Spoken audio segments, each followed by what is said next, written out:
Muchas gracias, Ingrid y Adolfo, y muchas gracias a todos los hermanos que están conectados hoy, a los que verán a lo mejor en diferido el encuentro de hoy de la comunidad. Ante todo, les agradezco la invitación eh, para nosotros, los sacerdotes, para los carmelitas, y pues para todo consagrado, servir a las comunidades es un honor y un deber. En cuanto que nosotros para todas las comunidades, para la iglesia en general, nos consagramos. Así que gracias por invitarme.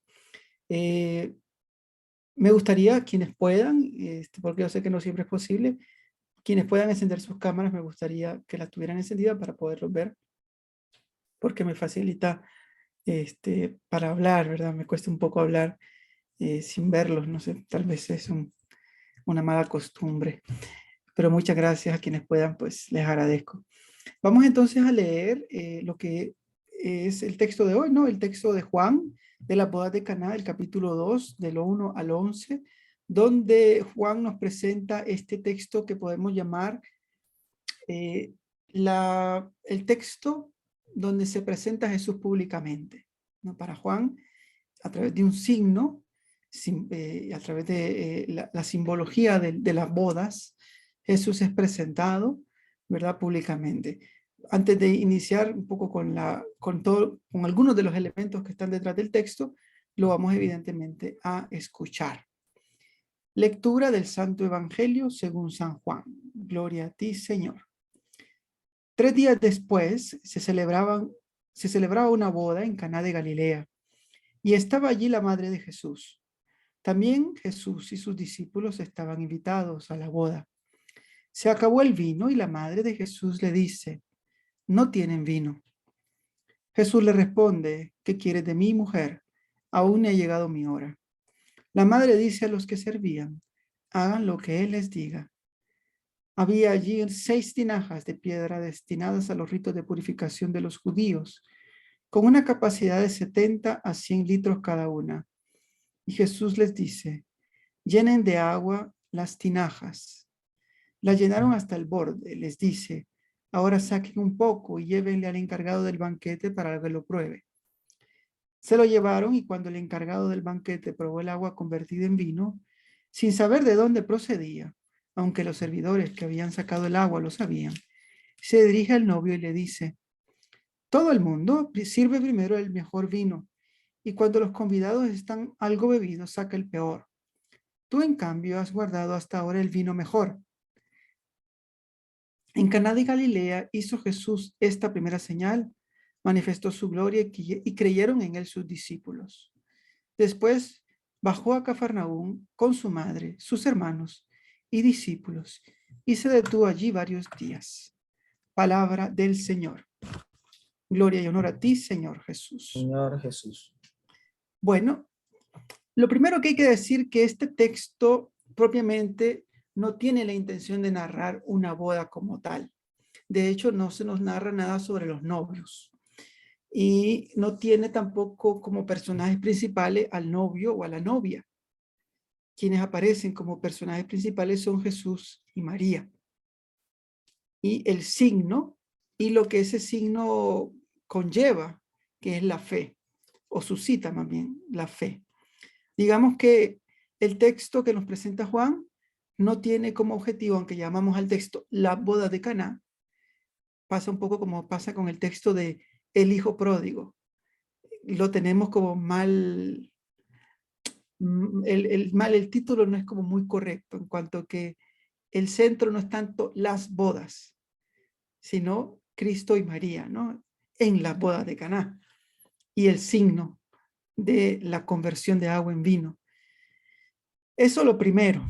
Lo segundo es que Juan, tenemos que recordar, es el evangelio más teológico.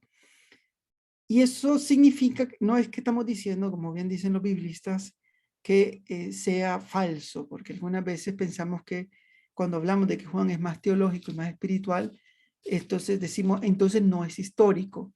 Esa es una discusión que no tenemos que tener, porque cuando Juan escribe su evangelio, no tiene el pensamiento que tenemos nosotros en nuestros días, de hacer una cronología histórica de eventos. ¿verdad? Cuando le piden, por ejemplo, a Adolfo, que está por ahí, escriba la biografía de Ingrid y escriba sus primeros 20 años de vida, Adolfo va a ir a hacer una investigación histórica y va a poner los datos según fechas y según eventos, lo más cercano posible a la verdad. Los escritores sagrados no tienen esa conciencia de rigor histórico, porque es algo que nace con la ciencia histórica o con la historia como ciencia. Y ese pensamiento es moderno, ¿ok?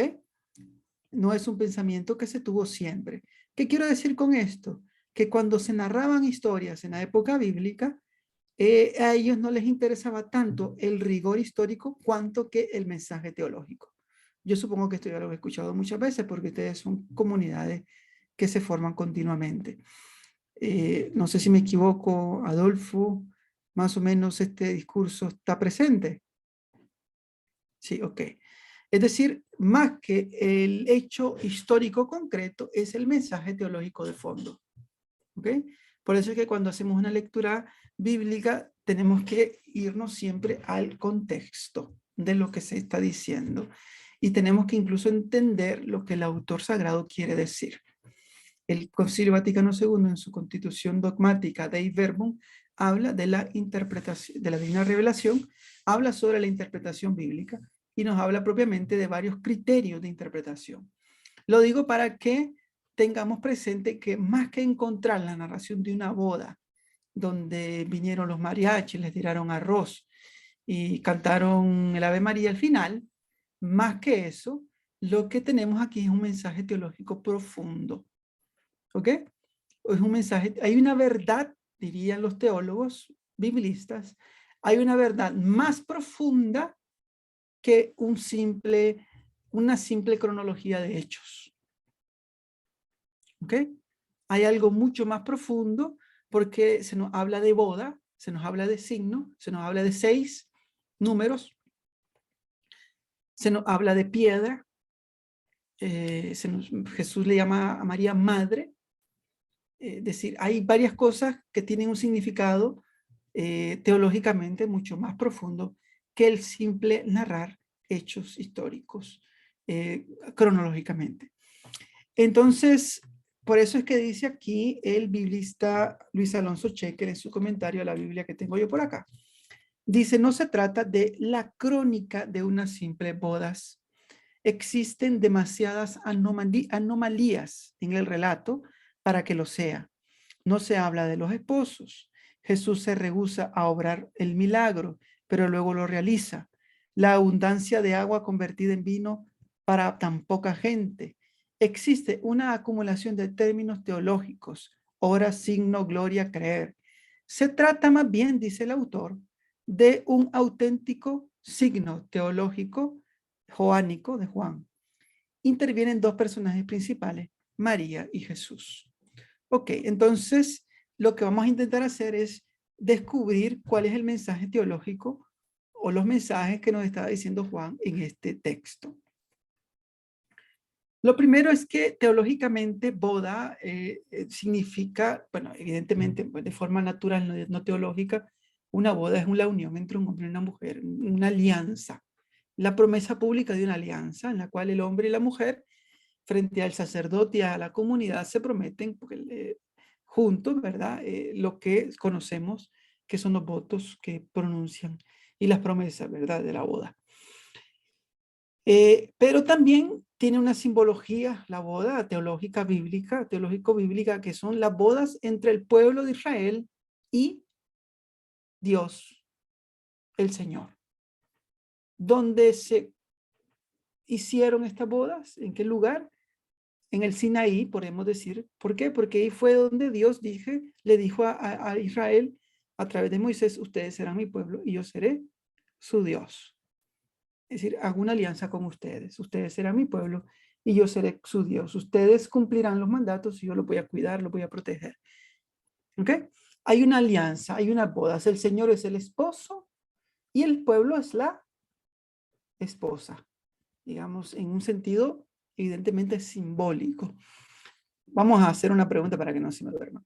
¿Cuál es el libro profético que saca este tema de la alianza y de la boda entre el pueblo y Dios, el Señor, de forma más, digámoslo así, explícita?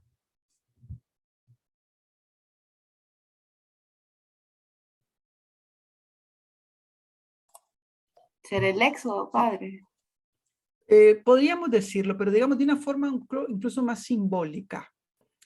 Le voy a dar una pista. A la esposa es una prostituta.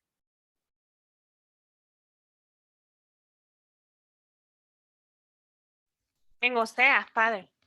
Ajá. Cuéntenos, ¿cómo es la cosa?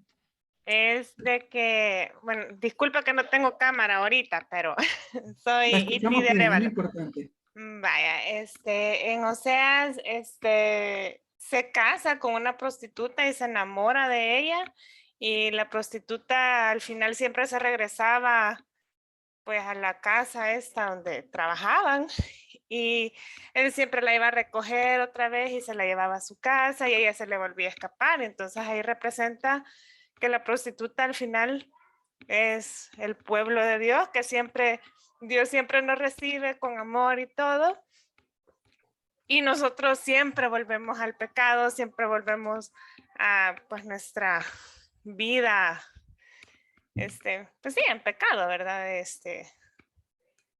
Y es Ok.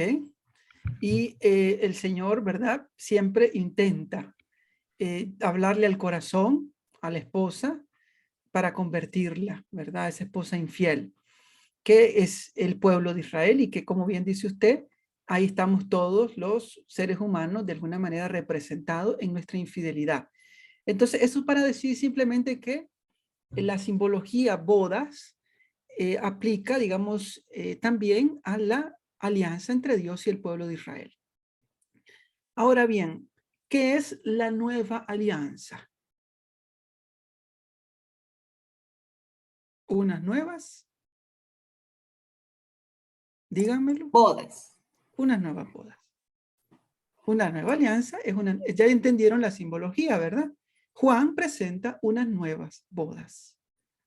Ese es el primer elemento. Aquí se nos está hablando más que de de unas bodas donde cantaron el Ave María al final y tiraron arroz, más que de eso, porque no nos dicen nada sobre una boda así. Más que de eso se nos está hablando de unas bodas, de las bodas de la nueva alianza. Y se nos habla del nuevo esposo. Y de la actitud que debe tener la esposa, es decir, nosotros frente a ese esposo. Es decir, como nosotros, como esposa de Cristo, tenemos que vivir en la boda de la nueva alianza. ¿Ok? Ese es uno de los grandes temas que está ahí. Las nuevas bodas mesiánicas, la nueva alianza que inaugura Cristo. ¿Qué significan para ustedes las 6 tinajas de piedra? Se vale adivinar.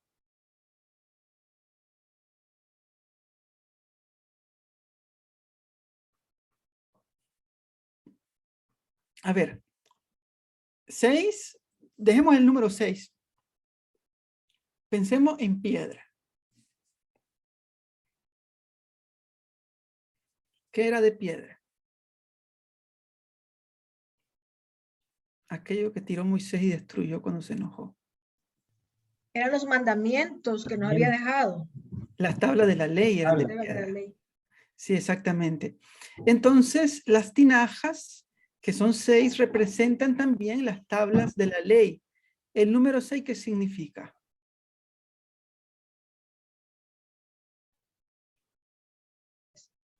Generalmente 7, los 6. Exacto, el 6 que es Es el casi 7 perfecto. o algo que no está pleno.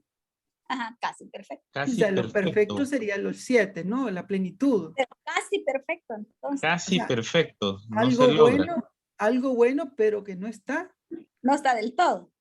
completo. Entonces, las tinajas representan la antigua alianza escrita en la ley que es incompleta.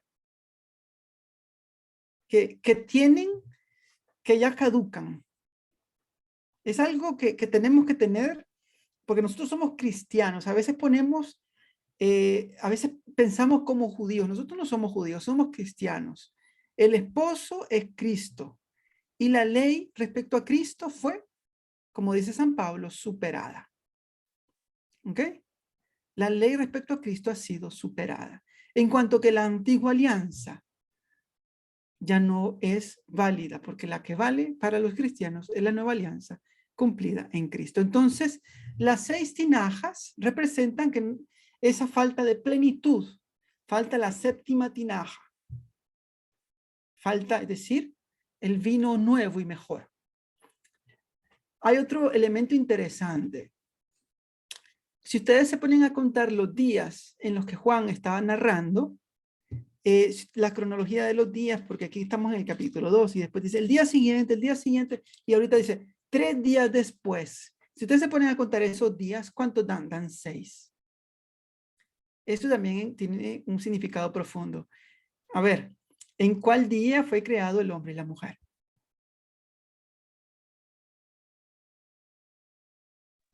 Según el relato. En el ¿Perdón? sexto. Fue en el 6º día. El hombre y la mujer fueron creados en el 6º día. Entonces, ¿qué se nos está hablando aquí? De una nueva creación también. El 6º día es el día de la nueva creación. El Dios viene a hacer una nueva creación y a llevar de alguna manera, si quieren verlo así, al hombre o al ser humano en Cristo al 7º día, es decir, a la plenitud del ser humano. Hay una simbología muy profunda acá. Y luego Jesús aparece, por lo tanto, como el esposo mesiánico. Y María aparece como aquella que invita a vivir en la dinámica de la nueva alianza a través de la frase, hagan lo que Él les diga. Esa es la invitación de María como para entrar en la dinámica de la nueva alianza. Y los discípulos, nosotros estamos representados por los discípulos que están ahí, dice el texto, creyeron en Él. Entonces, es la dinámica en la cual Jesús se presenta a través del signo, María nos redirige a Él y después nosotros creemos en Él. La dinámica de la nueva alianza. Bien, vamos a hablar ahora del elemento del vino. Dice el texto que faltaba vino en la boda. El vino también representa y representa en las fiestas, en su tiempo, también hoy. Lo que pasa es que hoy también el alcohol y la droga se ha vuelto algo estigmatizado por todo lo que genera en las familias, ¿verdad? Ya no, digamos que con el exceso que se promueve, ha perdido mucho el significado primero que tiene el vino, que no es propiamente el embriagarse y perder el sentido o la capacidad intelectiva, sino es divertirse. El vino tiene el sentido de darle color, darle gusto, darle sabor, darle alegría a la fiesta, en un sentido positivo. Nosotros no somos protestantes que satanizamos el vino. El vino, los protestantes lo satanizan. Esto es de Satanás. Es decir, pues, ellos ven el mundo entre negro y blanco y el vino y el guaro están dentro de lo negro. Nosotros no. ¿Por qué? Porque vemos el vino también, y esto es algo muy bíblico, como aquello que le da alegría, gusto, sabor a la vida. Tomado evidentemente como se debe, pues en una ocasión y de forma adecuada, evidentemente. Entonces, la falta de vino representa la insatisfacción humana que no logra con la antigua alianza llegar a la plenitud. Díganme ustedes, analicemos esto, pónganme atención. ¿Qué plenitud puede dar la ley? Díganme algo, participen. La antigua alianza está basada en la ley, en la obediencia a la ley, en la adhesión a los 10 mandamientos. ¿Qué plenitud humana puede llevar eso?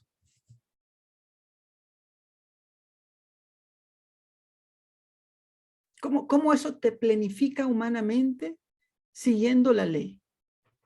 ¿Será que realmente uno pueda sentirse pleno y lleno solamente cumpliendo con los mandamientos? Participen, porque yo sé que es algo que tal vez pueda resultar algo confuso, pero aquí se nos está hablando claramente de un vino nuevo y de una ley que es vencida o que es de alguna manera superada por una persona que es Cristo. Es algo muy distinto. ¿Qué significa vivir en la dinámica de la ley? ¿Será que nos da libertad de verdad?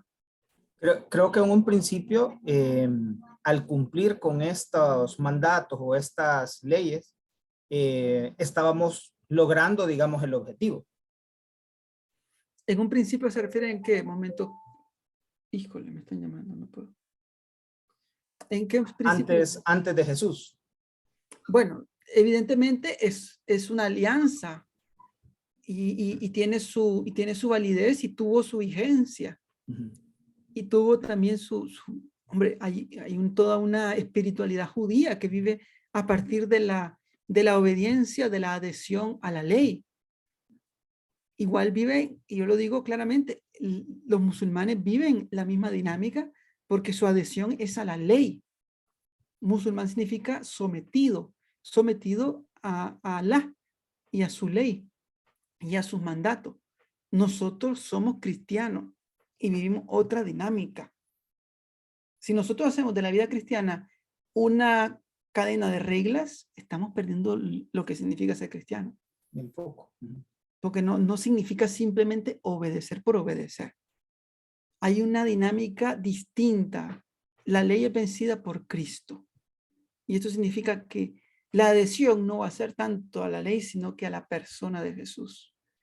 Y esto significa que el cristianismo, más que ser la relación de jefe, colaborador o capataz subalterno, es la relación de mi Señor conmigo.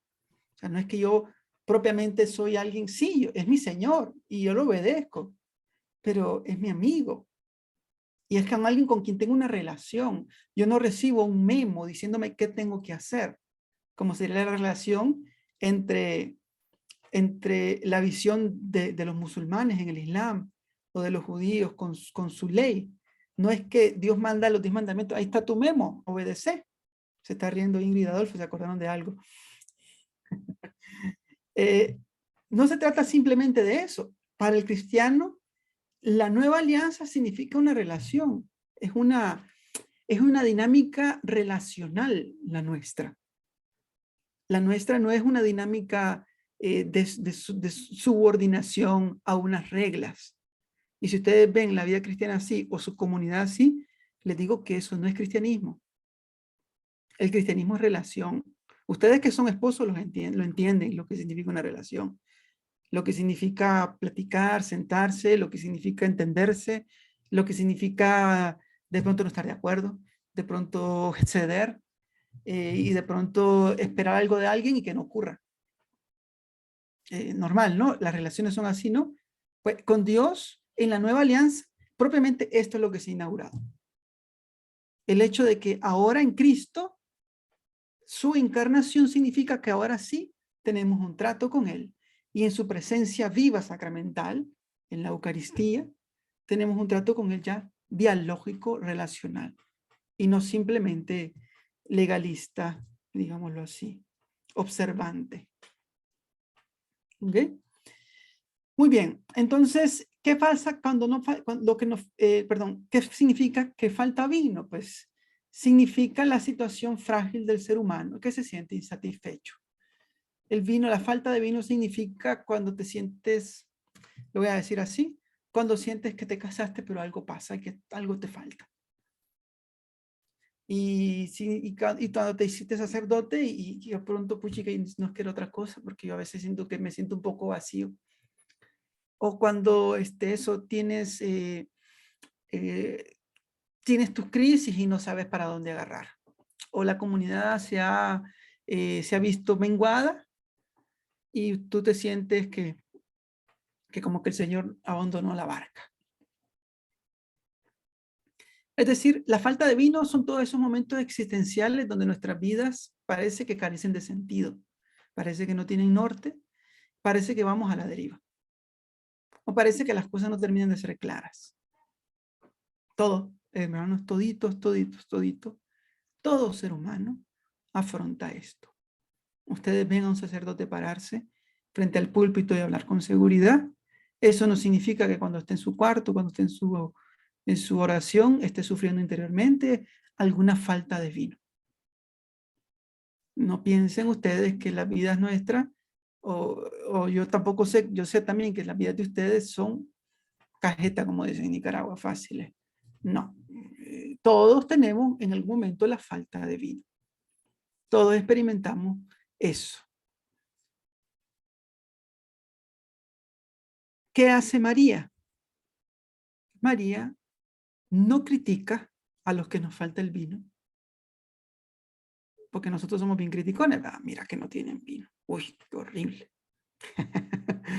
Nosotros somos así, ¿verdad? Chismoso y todo. María no acusa, no desprestigia a aquel pobre padrecito que de pronto tiene sus problemitas existenciales, ni aquella joven pareja que se casaron con todo el entusiasmo y después de 4 meses se están rascando la cabeza y diciendo ¿qué hicimos? María no está criticando ni señalando de una forma negativa, ni mucho menos excluyendo nuestra falta de vino. Simplemente se lo dice a Jesús. Les falta vino. Esta gente necesita vino.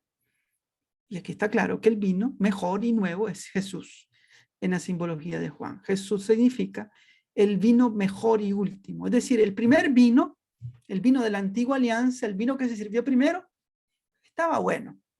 Pero este vino que nos acaba de llegar es el vino mejor. ¿Ven qué bonito? Vamos entendiendo la simbología de Juan. El vino nuevo, el vino que se sirve en las bodas del Cordero, representan el vino mejor. Y entonces María, ¿qué hace? María representa al pueblo de Israel que se da cuenta que se le acabó el vino. Se da cuenta que la alianza antigua necesita un vino nuevo. Acude a Jesús y dice, no tienen vino. O no tenemos vino, porque ella también está metida ahí. Se nos ha acabado la antigua alianza. Ya no podemos vivir así. Necesitamos el vino nuevo y mejor. Necesitamos una nueva alianza. Y entonces María representa también al creyente de los ojos abiertos que tiene que se percata de lo que nos hace falta. Se percata de nuestras propias carencias. Y es, hermanos, fundamental en la vida cristiana saber cuando nos falta vino. Saber cuando estamos, saber de qué pata cojeamos. Saber en qué lugar estamos frágiles. ¿Por qué? Porque así podemos obedecer y atender a lo que María nos dice y a cuyo título, al título pues de la charla, ¿no? Hagan lo que Él les diga. Si no nos damos cuenta que nos falta vino, evidentemente no vamos a acoger la invitación de María a hacer lo que Él dice. Hay que darse cuenta, hay que tener al menos la humildad y la sensatez para admitir, así como un alcohólico tiene que llegar a la valentía, al acto heroico de decir, sí, soy alcohólico y necesito ayuda. Un acto heroico y valiente, de verdad, que necesita mucho coraje, porque cuando llegas a pedir ayuda, llegas a humillarte. O sea, no puedo conmigo mismo, necesito que me ayuden. Me hace falta el vino. Diciéndoles el ejemplo tal vez más evidente, porque sabemos que hay hermanos que les cuesta mucho o tienen este problema, pero otras cosas. Me hace falta el vino de la humildad, me hace falta, tengo demasiada soberbia, me falta escuchar, me hace falta el vino de la escucha, me hace falta el vino de la docilidad, me hace falta el vino de la complacencia, complacer, de ser empático, de la empatía. Me hace falta el vino de los detalles para con mi esposo o esposa. Me hace falta el vino del trabajo, de la entrega. ¿Me explico? Pero darte cuenta que realmente ahí estás fallando y que no puedes seguir así porque no estás creciendo. Y que realmente si no das ese paso, estás, en definitiva, no vas a ningún lado, pues. Es como que a mí, les voy a poner el ejemplo para que vean que no, todos necesitamos de ese paso. Es como que yo, qué sé yo, me haga un pistero, un cura pisto y de dinero y buscando patrocinadores para mí y juntando dinero para mí y nadie me diga, yo no me dé cuenta de que soy un acumulador y una persona esclavizada al dinero, por decirles algo. A mí me hace falta el vino de la pobreza. Me haría falta, ¿verdad? Me haría falta el vino de la pobreza. Me haría falta, y qué feo sería que yo continúe mis años de sacerdote y donde llegue, ve a ver a quién le saco pisto, pues. Qué feo, ¿no? ¿No les parece a ustedes? Y que cuando pase el padre Randall le ponga a la gente un signo de dólar en la cabeza, como quien dice, este padre donde pasa deja a la gente. Y sí, es que él anda siempre buscando dinero para sí mismo y después lo que hace es viajar y comprarse cosas lujosas. Y pasan 20, pasan 30, pasan 40 años y el padre Randall nunca pidió el vino de la pobreza. Nunca se dio cuenta que necesitaba el vino de la pobreza y vivió esclavizado a las cosas materiales. Entonces, ¿qué es lo que les quiero decir? Reconocer el vino que nos falta en las diferentes dimensiones o situaciones de nuestra vida es, en definitiva, darnos cuenta de nuestra necesidad del Señor para que Él pueda actuar ahí donde nos falta. Entonces, María es aquella creyente que tiene los ojos abiertos, María que sabe hablar con Jesús, sabe con quién hablar, más bien que es con Jesús. Y María ve la necesidad y no acude, qué sé yo, a una respuesta equivocada. María sabe a quién acudir, al Señor. Esa es otra cosa. María no va, qué sé yo, a buscar a acusar al novio o a regañar a los trabajadores o al mayordomo. No, María va a aquel que le puede dar una respuesta en la falta de vino. No es ella la que nos da el vino. Ella nos dice cómo obtener el vino, que es muy distinto. Y entonces María, sin acusar, sin señalar nuestras faltas de vino, simplemente le dice a Jesús, no tienen vino. Simplemente se lo pide al Señor. Ni siquiera se ve que se ponga ahí ansiosa. Ay, Jesús, y fíjate que no tienen vino. Por decir, ¿verdad? Que a veces nosotros también llegamos como que, no, María va tranquila, sin acusar, sin señalar, simplemente a plantearle al Señor la situación. Eso que le responde el Señor, mujer, a ver, le dice ella, ¿qué quieres de mi mujer? Eso no lo vamos a comentar porque no hay una respuesta que uno pueda decir, esta es la interpretación adecuada a este texto. Es decir, aún no ha llegado mi hora. Sí, la hora de Jesús, eso sí lo hemos, o sí, es más, pero ¿qué quieres de mi mujer? ¿Qué le quiso decir Jesús a María en esa frase? La exégesis va de un lado a otro, así que lo vamos a saltar. Pero lo que sí quería subrayar es propiamente la frase de María a los discípulos. Hagan lo que Él les diga. Y aquí también hay un eco a Éxodo 19:8, donde el pueblo de Israel dice, haremos cuanto dice el Señor. La obediencia, la adhesión es al Señor. Hay un elemento que yo he personalmente intentado ir profundizando y es algo que tal vez me he ido marcando. Es la centralidad de la salvación en Jesucristo, el único Señor y Salvador. Es algo como que tenemos que ir siempre profundizando en nuestra vida. Tú eres el Señor. En ti está la respuesta a todo. Porque el problema está en que a veces buscamos demasiadas falsas respuestas. Demasiadas vías que no son las de Cristo. Por ejemplo, y no estoy aquí hablando de que, para que no me malinterpreten, que nos alejemos, por ejemplo, de una respuesta científica a un problema que podemos tener. No estoy diciendo eso, porque yo incluso recomiendo muchas veces a personas ir al psicólogo, o atenderse, porque eso es fundamental, y eso es lo que el Señor también pues pide, que aprovechemos lo que ya tenemos, como el desarrollo de la ciencia. Pero confiar plenamente en Cristo y entender de que en Él está nuestra vida es una experiencia de abandono. Es como hacer esa experiencia de abandono y de confianza, de dejarse y de intentar obedecer y acoger lo que Él pide de mí. Por ejemplo, en el caso de ustedes como esposos, ¿qué pide el Señor de ti? Hagan lo que Él les diga. ¿Qué pide el Señor de ti en tu matrimonio, en la crianza de tus hijos, en aquella situación laboral, en los hijos rebeldes porque están en la adolescencia, en los hijos alejados de la iglesia? ¿Qué pide el Señor de ti? Hagan lo que Él les diga, dice María. Pues primero yo te diría, haz la experiencia de descansar en el Señor. Haz la experiencia de decir, Señor, esto es tuyo. Descanso en ti porque a mí me cuesta. Este hijo o mi relación o la relación con la suegra, el suegro o el familiar, lo que sea. Te lo dejo a ti.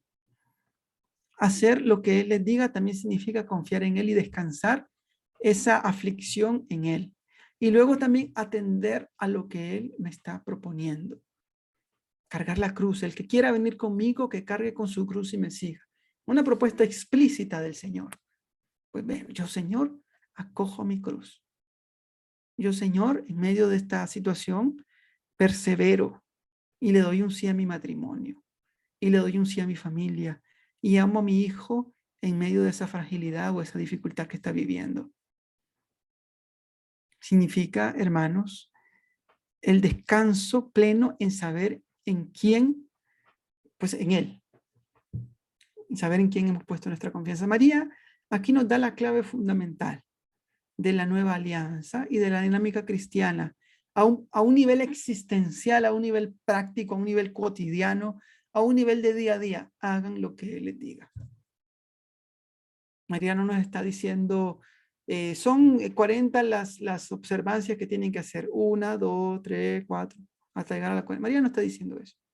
María nos lleva a una dinámica mucho más de discernimiento, de confrontar, de preguntarle a Él. Por eso decía yo relacional. Hacer lo que Él les diga o lo que Él nos dice no es simplemente tener la clave y la respuesta para todo a un nivel de problema-respuesta en un manual. Significa que yo, cada vez que tengo una situación, voy donde Él e intento abrir mi corazón para que Él me dé una respuesta y me ayude a seguir adelante.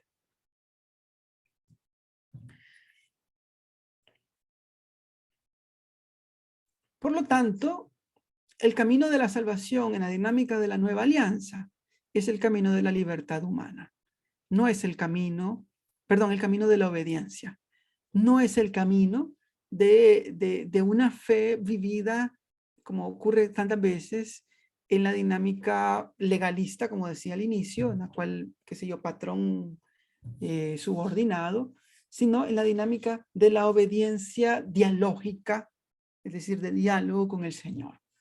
De la obediencia al estilo tal vez de Abraham, que acoge y obedece, pero en la relación con el Señor.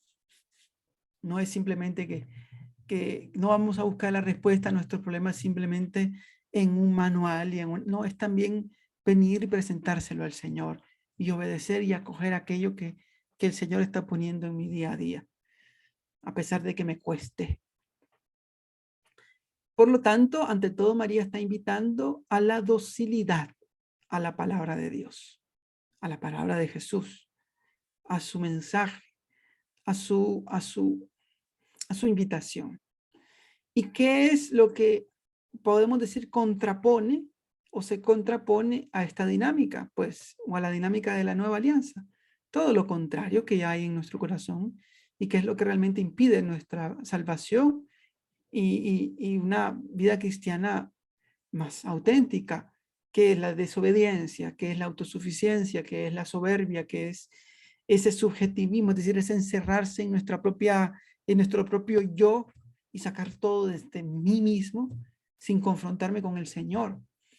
Y en fin, el individualismo. La dinámica cristiana, como decía al inicio, es totalmente contraria a todo esto, es dialógica. El matrimonio es dialógico, es diálogo, es encuentro, es confrontarse. Y también la vida cristiana con el Señor.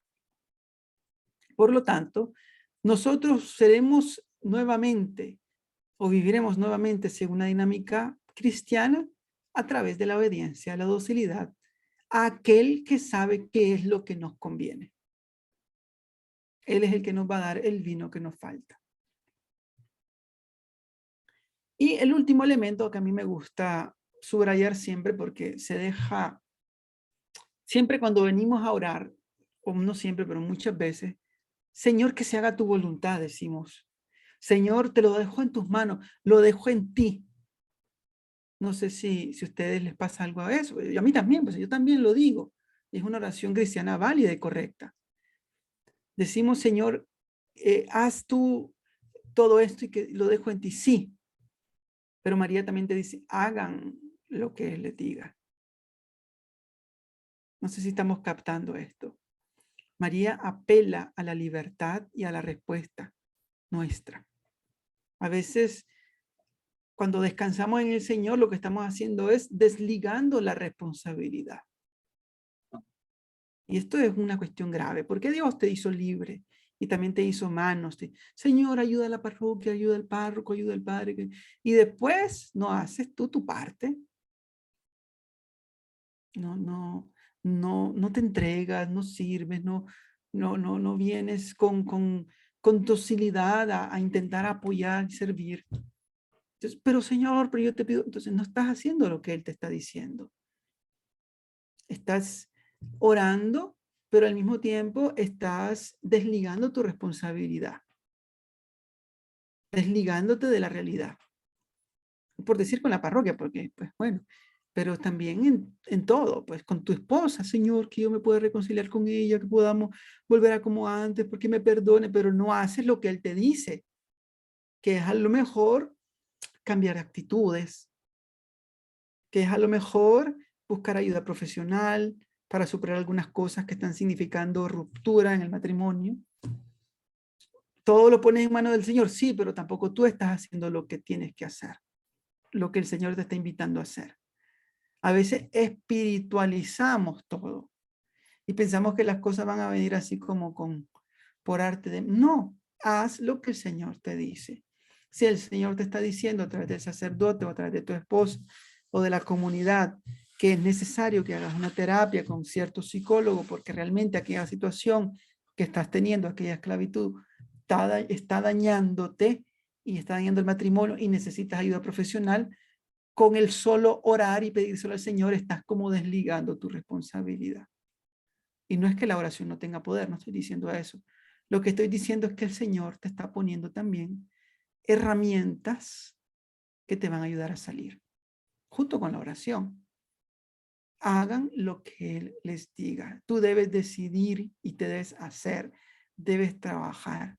Dios te lo propone, tú debes obedecer. Si no obedeces, no ocurre. Simplemente. Y bueno, termino de esta forma un poco dramática porque, porque ya se me acabó lo que iba a decir.